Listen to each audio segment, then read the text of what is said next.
Oh, no, I looked up Turkmenistan because I thought it related to, because it's like their capitals, not only everything looks the same, but it's also state controlled. It's pretty much like North Korea. Like it's so state controlled that everything is white, and then they have a lot of monuments to the state. So they have things like this, which looks like it could be like something that an art like a one of their artists made, but it's really just to like bow down to the state. You know what I mean? I know there's a lot of cool brutalist architecture in Russia and those countries. They're amazing looking. Yeah. But overall, and putting people on these boxes is Right. suffocating.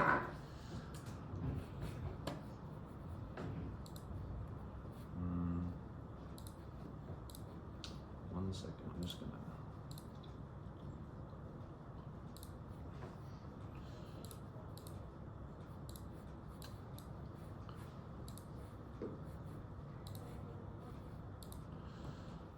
Alright.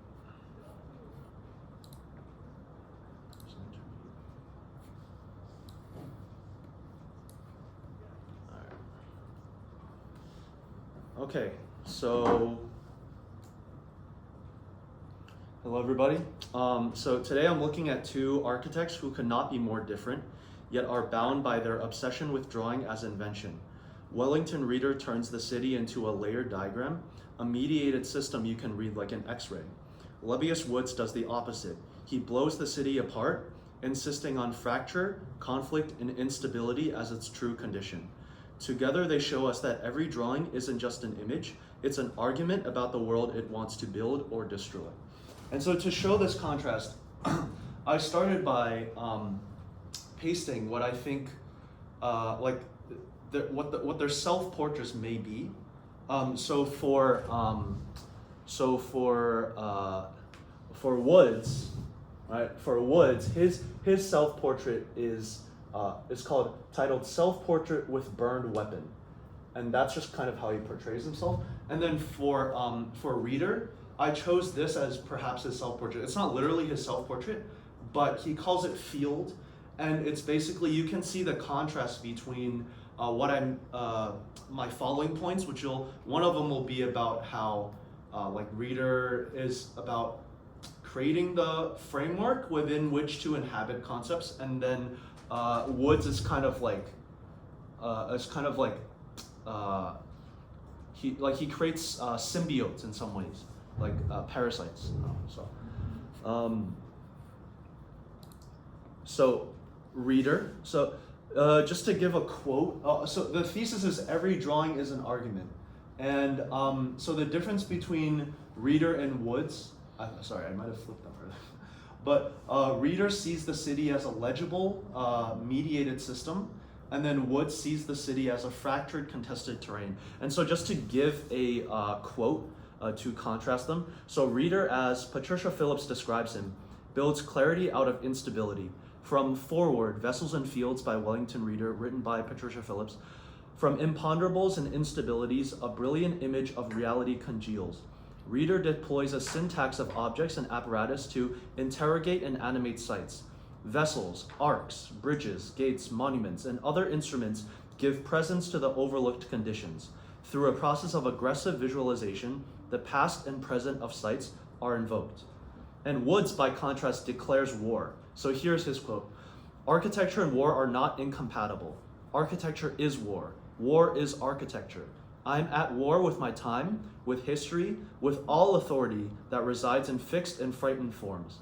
And then so if we look at the images side by side, on the left you see Reiter. This is one of his urban vessels. So just notice the way that he's basically trying to illustrate a system, however complex it might be.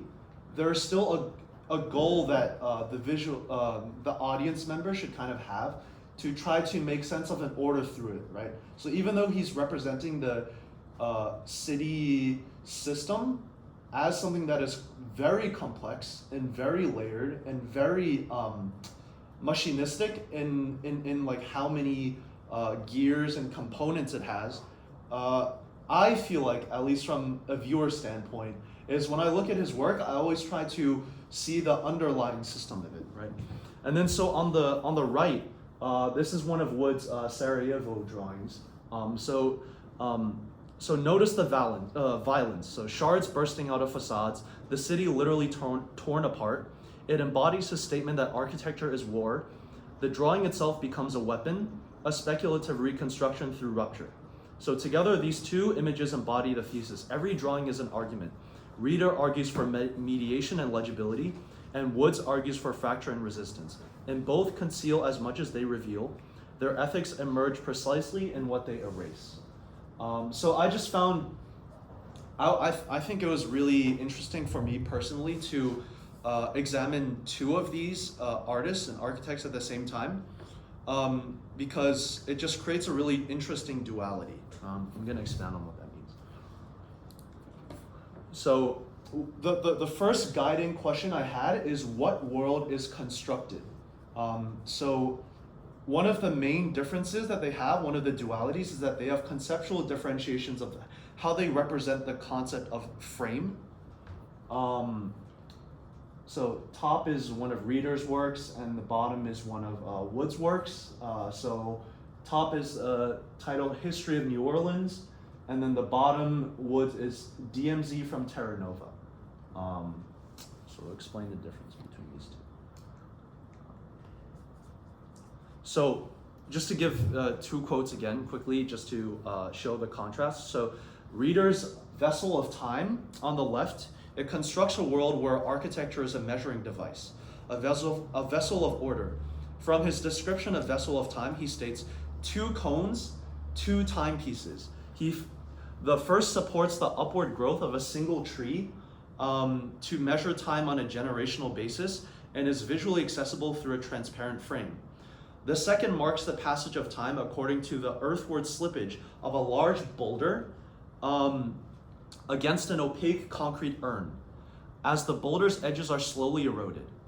As the project descends into ruin, the monument reverts to a prehistoric mode, the first vessel becoming the site of fire and warmth, and the second becoming a cistern for capturing now precious water. There's like the progression between. And then Woods builds the opposite kind of world. So he rejects fantasy, but not speculation. He says, I'm not interested in living in a fantasy world. All my work is still meant to evoke real architectural spaces. But what interests me is what the world would be like if we were free of conventional limits. Maybe I can show what could happen if we live by a different set of rules. And so this is where the contrast in images is very sharp. So Reiter basically uses construction to stabilize chaos into order. Vessels that discipline instability, right? On the other hand, Woods uses mostly like pre-existing constructions that already exist in our world to inject chaos into order. So it's kind of like a duality in that sense. So fragments that wound stability, right? So one reframes chaos into clarity, and then the other reframes order into rupture. And then so just a TLDR and what I think like the differences between how they conceptualize the concept of framework. So for Reiter, it's more so the construction of the framework, and for Woods, it's more so the construction as a result of the framework. So the construction of what is within the framework, what kind of grows out of the framework. And then so they both show how radical drawing is always about reframing dualities. Order and chaos aren't opposites here. They're materials. And then the drawing decides which one gets emphasized and which one gets erased. So that's the second question. So what is erased exactly, right? And then so the lens I use for this is basically their contrasting ideations for the ephemerality of Manhattan. So I will examine the contrast between, yeah, so I said that already. Okay, so Reiter conceptualizes Manhattan here, so it's called a vessel of memory. It's like a cemetery drawing of Manhattan, and he reframes Manhattan as a vessel of remembrance, ordered through the lens of death and memory. He erases the living, the present day city. All that remains is Manhattan as an abstract cemetery. So one of the things that he points out in his drawing is specifically that a lot of places of burial in Manhattan feel pretty out of place. So the most important, or one of the most prominent examples is the is the grave of Ulysses S. Grant, which like, what is he doing in Manhattan, right? And then so that's kind of the question that he ponders as he draws this. And then Woods, this is called dammed Manhattan. So he imagines the Hudson and East Rivers as both dammed, reviving the landscapes of rock beneath, understanding Manhattan as a machine for control and conflict. He erases the city's fluidity, its openness, instead it becomes captive, militarized infrastructure. So he basically dams off the two rivers that make Manhattan what it is, right? Because Manhattan is originally, I would say that it takes so much advantage of the point shape because it's just a point of convergence between these two very important rivers, right? And then he says, what if we just screw the rivers, right? What would Manhattan be if these rivers weren't there? And then so that's where their approaches are different, right? So for Reiter, erasure takes the form of abstraction into memory. Manhattan becomes the site of death, a cemetery rather than a city. The living body of the metropolis is stripped away in favor of a vessel that holds only remembrance. His act of erasure is to remove vitality in order to preserve legibility. Right? And then Woods, on the other hand, he insists that erasure is never neutral. So his damned Manhattan doesn't abstract the city into legibility, it scars it into confrontation. So to dam the rivers is to wound the island, to cut off its natural flows and impose an artificial order. But in Woods' words, the scar is not a cosmetic closure, but a living mark. Sorry, just a TLDR. So like, while Reiter erases to purify, Woods erases to wound. So they're kind of like both showing what isn't immediately present, of course. I mean, that's like the purpose of drawing is to convey an argument, right? Like an argument is like, it's like hard to see normally, right? You need somebody to actually present the argument. So Reiter transforms Manhattan into a vessel of stillness, Woods into a scar of instability. Both reveal that drawing is always an act of selective memory, but the memory they preserve is radically different. One is mournful clarity, the other is traumatic persistence. The third and final question is, how is the viewer choreographed? So how do these two thinkers, how do they treat the viewer, right? And so the contrast can be illustrated here. So on the left is Reiter's laboratory of people and ideas. And on the right is Lebbeus Woods' Lost and Found. And so before I get into the slides, you can just kind of remember how you feel as a viewer when looking at these two pieces and how it's kind of different. A quote from Reiter, right? So this investigation begins with a well-defined site, the world's longest bridge, properly known as like this. So he says like, he uses a bridge as a way to illustrate things. It goes back to the idea of using a framework, right, to illustrate things, using a framework to, let's say, using order to frame chaos, basically. So he positions the viewer as a surveyor, scale, context, system. So when you look at his stuff, you're kind of like, okay, you're kind of looking at things from a macro view. Like you're still very involved because, of course, in every drawing that he shows, he's trying to show the systems. He's trying to show the gears behind the systems. So you still feel pretty involved, but it's more, I would say it's kind of more like a kind of top-down view, and not in the sense that it's like you're imposing anything, but he's kind of inviting you to see things from the lens of ordering chaos, right? So like you're ordering something, so you're kind of he's inviting you to organize chaos with him, basically, I could say that. And then from Woods, this quote is very short, but he says, gravity is the insidious enemy of the animate. So for Reiter, of course, he places us in the role of the surveyor.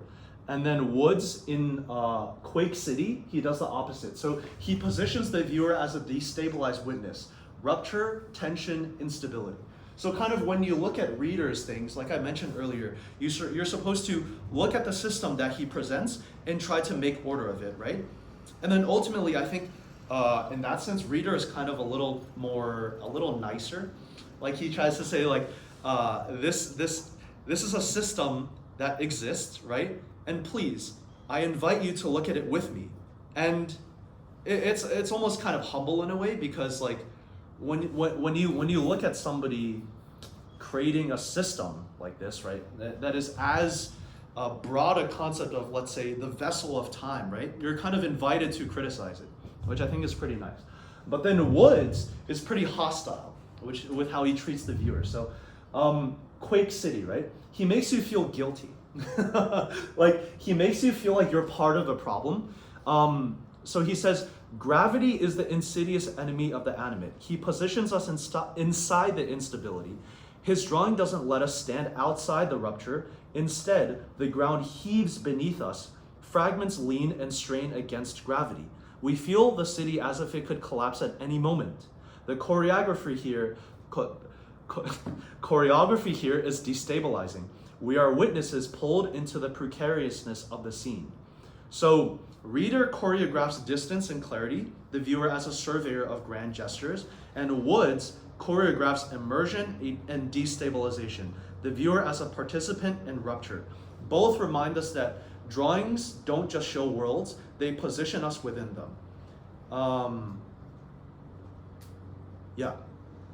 And so that, like, this duality, I think, is very beautiful, because it positions us as, like, when we see these two thinkers at the same time, what they create, right? I don't think the point is to have the viewer choose an either or. I think the point is actually to have the viewer think himself, like, am I a surveyor? Am I guilty? Or am I neither of these things? And how can I actually be inspired by these two people and find a middle ground where I'm actually inspired to create my own argument? So, in conclusion, right, every drawing is an argument. And one of the things that I want to do within my thesis is kind of lower the barrier of entry. So, like, when people approach drawing, they kind of see it as very intimidating, but ultimately drawing is like an extension of how you feel about life, how you feel about the world, right? So even this contrast between, let's say, how these two thinkers depict just from an outsider's eye, you would just say, oh, it's just a mess of lines, right? But if you actually understand their ethos, if you understand their methodology, if you understand their motivation behind why they do what they do, you can actually gain a lot from just not even a mess of line, just even one line. Because they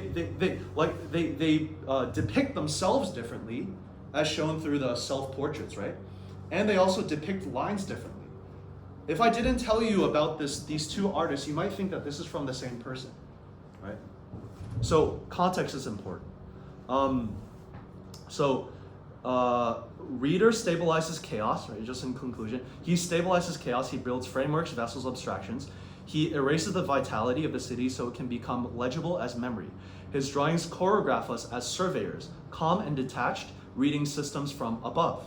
Woods destabilizes order. He wounds frameworks, he leaves scars. He erases continuity and peace so that rupture itself becomes visible.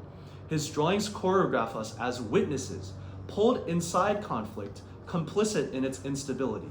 And that's the point. So every drawing erases, and those erasures aren't neutral, they're ethical. Reiter erases life to preserve memory. Woods erases normalcy to dramatize instability. Both betray something, but in different ways. And so this is why radical drawing isn't just about what it shows, it's about what it chooses not to show and how that choice positions us. Every stroke is an argument. Every erasure, also known as what isn't shown by the stroke, right? Really, kind of like the negative space around the stroke. But not only that, it's like the negative space around the action of actually making the stroke. So every stroke is an argument, every erasure is a stance, and that's the eye that invents. Yeah, finish. Thank you. Very, very good. Very nice. Thank you so much. You should come to the symposium tomorrow. I will. I'll be there. So that's basically what I'm talking about. I'm talking about erasure and vanishing Perfect. of spaces. Anyway, if you didn't know, there's a symposium happening tomorrow. It starts at 8:45, goes until 1:50. They put us towards the end, so nobody's there to see us. So Anyway, thoughts. What do you guys think? I think it's really interesting how, specifically in the last drawing you showed by Woods, that one. These? Yeah. And these two, it looks like in Woods' work, something is like, the buildings come alive. Like that looks like a monster.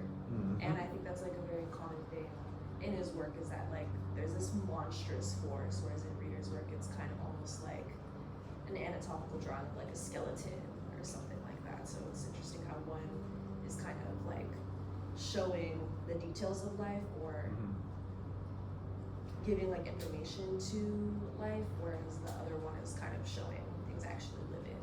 Right. I don't know. I just think that's really cool. I agree. Yeah.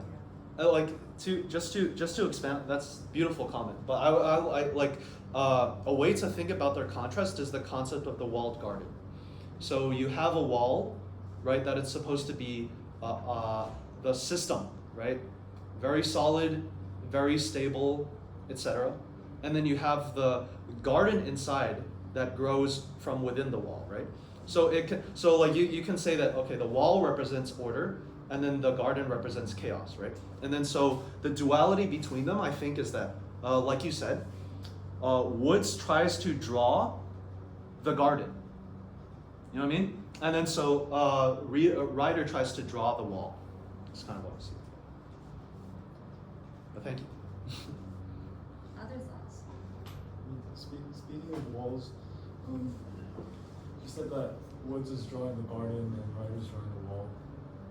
I think it'd be helpful to look at Woods in one of his books. It's on my desk. He writes about how architecture should exist in walls, because it's only at the thresholds of different states that you can create change. So I think that's a kind of different attitude than building in the garden.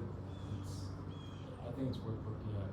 He says a lot of really interesting things that really relate to like the Lusian theory too. I'd love to see that book. It's like a long book. Okay. How does it relate to the news? He writes about like that kind of architecture as egomatic, treats rupture and not as something to be rebuilt. Well, basically, if a building's destroyed by war, you don't just rebuild it and create the same setting that gave rise to the war. You treat that as a new kind of field of influence, and that's something that you Right. Interesting. Sorry, did you No, get- you can go first. Go first. No, students have to go first. Are you sure? Yeah? Okay. I think the statement of every drawing is an argument is interesting because yes, the artist or architect is making a statement, but they're also leaving it up to everybody's going to interact and engage with it differently. Right. So they might be trying to say one thing, but to Darren it means something, and then to me it means something else. So I think it's also about creating a space for dialogue. Right. And I wonder,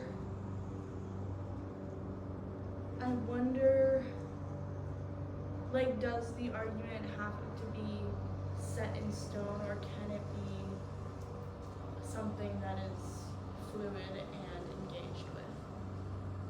I guess. Beautiful question. Yeah, I like, for me, I think that a good artist must make it so that the argument that they're making inherently invites counter arguments. So like that's kind of the purpose behind a radical drawing, because yes, some radical drawings, let's say, like they're just purely designed to piss you off, right? And then so like it's not really the pissing you off that is the argument in itself. Like if you're let's say put off by a drawing because it pisses you off, then it's kind of on you that you're not providing the counter argument, right? Or it's like the reaction that you give in response to the drawing is the counter argument in and of itself. So I think like the dialogue is created anyway, right? But it's just like the radical nature of these drawings makes it so that the argument tries to become more visible, at least on the side of the presenter. Right, so overall, I think everything you put in this world is doing something. Yeah, Right? yeah. It's always a child, right? You give birth to a child, and this child is doing something in this world, right? It's like it's similar to the works of art or works of architecture. Any works of art you put out there, and it needs to react to something, and it needs to create conversation, right? So that's another argument, I guess, like as modern as whitewashed, and that's just, you look at it, there's nothing happening. It's just one big open space. Like, what is going on? Or like, this some art that just doesn't really suit you. You just look at it, all right, good that I saw it. But the idea of this is radicalism, right? Being a radical, which is frowned upon nowadays in society, right? We don't want voices to be heard for some reason. Right? Because we don't want to create some uncomfortable conversations. Right. Yeah. Right? That's why we're pushing those sort of margins out. But I guess about Reiter, I would say that his work, he actually takes us in a lot of his drawings, like sectional drawings, because he's telling you a story of what is actually happening there, like in vessels and fields, right? He's, except for that one other one that you're showing us that last, like the last image is maybe not doing that, but in a lot of his sectional drawings especially, he's telling you a story, right? But then he is very much he's a generation afterwards. He is a person that, he lives in this beautiful America that is, everything is good. And I can see he teaches in Arizona State. Is Arizona State, I think he's there, but I like his drawings. I think, even like the telling of the story, like what happens, right? What can architecture in this way, what can a room, I guess for you guys, like maybe exploring more through what contains us, that's, and that language is similar, right? Like what can happen within this space is very beautiful what he does, right? But then for Woods, he doesn't really take us in, but he's constantly talking about this unstable future, right? This is, again, he's reacting to something. He's part of that generation, like John Haydock and those people that are always like trying to react to something, right? So it's very interesting to see how he does it, and that he also tries to tell us that architecture or art, it has an ethical charge, right? It's not just it's banal or this everything is fine kind of attitude. No, we have to react to things, right? So in a lot of his drawings, he's proposing this monster, this parasitic creature that is feeding off of his destruction, off of his instabilities to grow, right? So what can come out of it? I don't know. Or with the world collapse. I think he's trying to hint to those ideas. And I think, well, I don't know if you knew, but I don't know if he, has Gerard told you guys he worked for Lewis Woods? So he did some drawings. Yeah, he worked for him, right? But he also said that his personality was kind of like his drawings, right? He was not a very pleasant person overall. But it's interesting to see how their personalities are also coming out in their drawings, right? But maybe we should talk to Gerard and ask him a few questions about what's who worked for the guy. It's just crazy. It's just, I still can't believe it. Yeah, and then so I think another thing is when comparing the two is like internal versus external, right? So like again, but we're reacting, we're telling you a story through this internal versus external, like how these people are doing it. But I think so. You're studying Woods, that's good for yours, right? Because you're critiquing something very important that's happening today, right? Is it the doomsday sort of thing? Is it gonna this whole rapid advancement of technology, particularly AI? What does it mean to us, right? Is it gonna end in our own collapse, or how is it gonna work? I had a very interesting conversation with ChatGPT about our future. I was just trying to, I keep trying to understand this thing. What is happening there? And it was just, so the answers it was giving was so interesting. At some point, I have to say this. Thank you so much, Jerry. But it was saying, I asked, I was like, so the more we give you, the more we forget. So how does this work? And then ChatGPT was like, well, yes, that's true. But the more you forget doesn't mean that the more I will remember. And then I said, well, what do you mean? Because we are constantly uploading our information to you. So at some point, aren't you gonna be this God, and we're, alright, so think about this. We're using a calculator, right? At least when I was younger, I could calculate things or remember things much better, or like I knew phone numbers of all relatives and my parents and friends. It's that as soon as I started using this thing, I only hardly know my husband's phone number. Right. And I sometimes like, is that really right? I better look. So it's, right? So it's just working against us in that sense. So the argument I was trying to, I guess, or what I was trying to understand through this conversation with ChatGPT is like, the more I give you, the more I forget, because I get so dependent. This is the system right now. Like, oh, will you write this for me? And anyway, so but then it said that, but it doesn't work like that, because I only work. My knowledge is only as good as yours. So if you stop giving anything to me, I will not, because I don't store things really. So I will start forgetting too. So we both start forgetting things. So what does that mean? Like, imagine it. I mean, at the end, what is going to happen? Is it just like this darkest space of like nobody knows anything? Yeah. And who's the savior? I don't know what's going to happen. Like, if we don't want to read books anymore, we don't want to. We just like depend on this non-existent space so much. But it was very.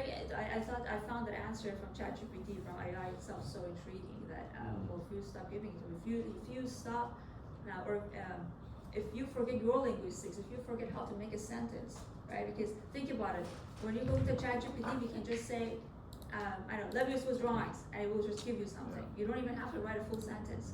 So it means that the newer generations are all gonna, if you're gonna forget how to speak articulately, right? Then what is gonna happen to us? But then saying that, oh, I'm gonna forget with you. Right, so I think it's very interesting for you there to look into those ideas too, right?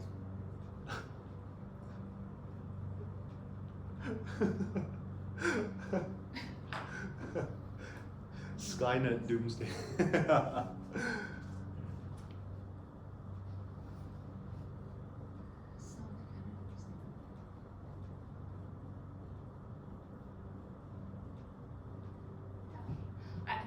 My conversation was a little more philosophical than this, but yeah, I don't know. It would be interesting to see like what Derek tells us later through his thesis about this whole argument. But I need to quickly introduce you to assignment 2, and also like a little thing.